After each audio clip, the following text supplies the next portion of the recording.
Yeah, you put up 123. Everything felt like it was clicking on offense. Where did you guys sense things were going right on that end of the floor, and how quickly did that happen? Yeah, I mean, I think that was like one of our goals tonight was to come out and start well, because we've kind of struggled in that area in the last couple games. So thought we did that, really well. Our defense wasn't very good in the first quarter, but it was better there in the second. And then, we're able to build a comfortable lead. And I thought we just played with really good pace and sharing the ball really well. It felt like our offense was really flowing. 1 assist off the franchise record as well, but you three specifically have talked about like learning to play together over these couple of years, and when you missed time last year that impacted that. How do you feel like you three have connected recently on the offensive end of the floor specifically? Yeah, I think we are super connected. I think for us it's just making sure that we just execute our plays, and when we do that, everyone gets theirs. I think for C and Kels, it's super hard for teams to. The WNBA was expected to celebrate what could have been the biggest moment in league history. The 2026 All-Star Weekend in Chicago had been promoted as a record-breaking spectacle, potentially the most profitable, most anticipated, and most globally watched event women's basketball had ever seen. Months before the event, arenas were already signaling sellouts. Ticket prices on the secondary market were climbing to unbelievable levels, while major television networks were preparing for what they hoped would be historic ratings. Everything appeared to be lining up for a massive victory for the league. But behind the scenes, the picture reportedly looks completely different. Instead of celebrating, the league is facing a wave of controversy and financial uncertainty. Sponsors are being portrayed as reconsidering their involvement, revenue expectations are under pressure, and league leadership is facing intense criticism over how the situation has been handled. So how did what was supposed to be the WNBA's biggest weekend suddenly turn into a major controversy? It all centers around Caitlin Clark. According to the narrative surrounding the situation, league officials attempted to place limitations on Clark's role during the All-Star event. What may have been intended as a strategic decision quickly became a source of outrage among fans and supporters who believe Clark should have been given a larger role. But Clark, according to this storyline, wasn't willing to simply stay quiet. Rather than accepting the situation without a fight, she allegedly pushed back in a dramatic way. The result was a shocking decision that sent social media into overdrive and created an entirely new level of attention around the All-Star Weekend. The league's biggest star had suddenly become the center of a controversy that threatened to overshadow the entire event. And now, the question everyone is asking is simple. What exactly happened behind closed doors? And what was the ultimatum that allegedly pushed the situation to the breaking point? Because the next part of the story is where things get even more explosive. Clark probably demanded to be off minute restriction. That's just my guess. I only played 27 minutes. Crazy. No, I'm joking. But, I feel great. I feel like I felt kind of like myself over the course of the last 3 games and just continued to build that and stay on top of everything. But, it's kind of nice when, you build a hefty lead like that and then you're able to kind of get some rest there in the fourth quarter. And then a lot of my teammates were able to get in and contribute. And it was really fun to see them, keep the same level of play. That everybody came in and when their number was called, they were ready. And that was even the same for the first half. When people got subbed in, they were ready. And, they allowed our offense to keep going. And then our defense kind of kicked in too. So I'm just proud of everybody. I'm not sure if you're aware that you got a technical foul tonight. I'm aware, yeah. Sometimes you come in here and you say, hey, I just didn't know. But you said in the past you wouldn't change anything. But how do you... she said that she would. To understand how this controversy exploded, we have to look behind the scenes. For months, tension had reportedly been building between Caitlin Clark and parts of the WNBA's old guard. Some veterans and executives were allegedly frustrated by how much attention Clark was receiving, with fans and media increasingly focused on her.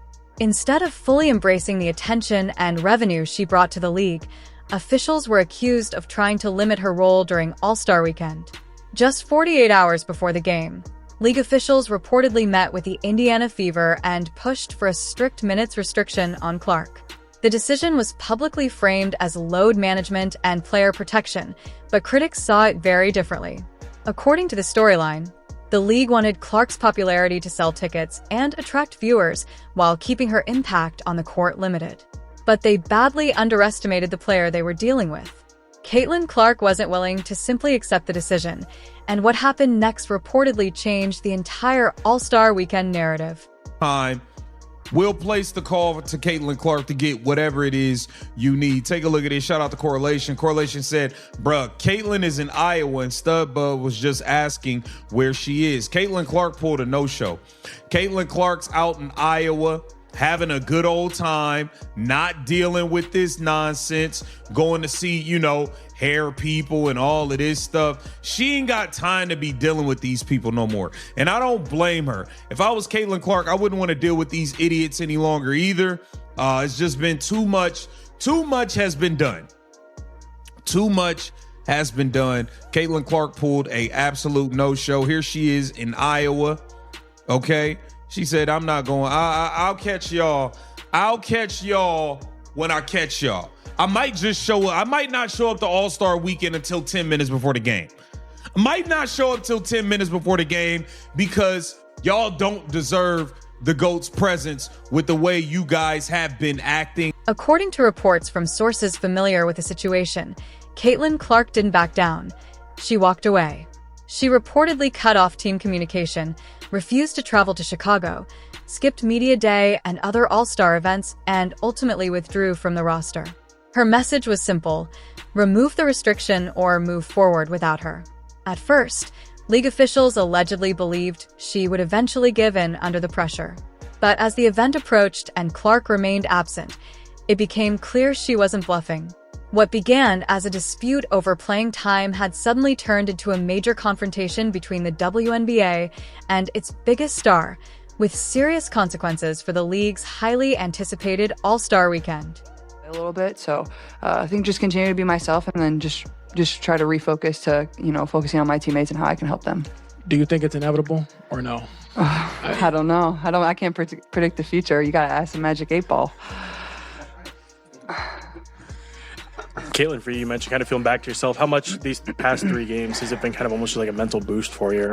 Yeah, it's like, you never like being out with injury. Like, it's hard for anybody, and I think especially last year, like having to go through it, like the four games off, 4 games play, 4 games on, 4 games, whatever it was. Like, that's really hard to kind of find a flow. So, I think for myself, like just being resilient and able to get my body back pretty quickly to where it was before I missed a couple games, and then just finding my flow. And sometimes it can be hard for my teammates too. Like, you don't want to come in and disrupt when you haven't been in a couple games. So just kind of easing my way back into everything, and they've made it easy too.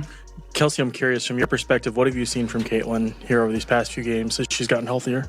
I just think her ability to lead, even while dealing with injury, and, wanting to be your best self and letting your body be at your best self. The moment news broke that Caitlin Clark was reportedly boycotting the All-Star game over a minute's restriction, social media exploded. Fans who had spent thousands on premium tickets began demanding refunds, while resale prices reportedly dropped sharply. Broadcast executives were also said to be furious, fearing a major loss in viewership and advertising revenue. Meanwhile, major sponsors reportedly began questioning their investments, arguing that without Clark on the court, the event could lose much of its appeal.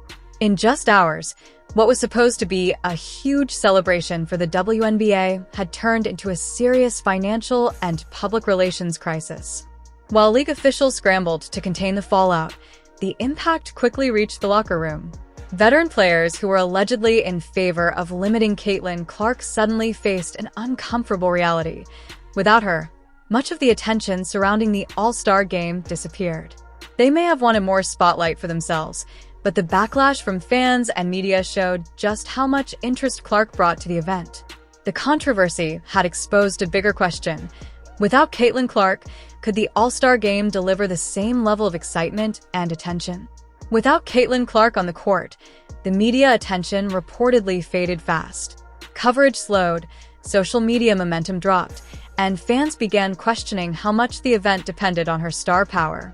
The controversy also put pressure on the league and the Indiana Fever, with critics arguing that attempts to limit Clark had created an even bigger problem.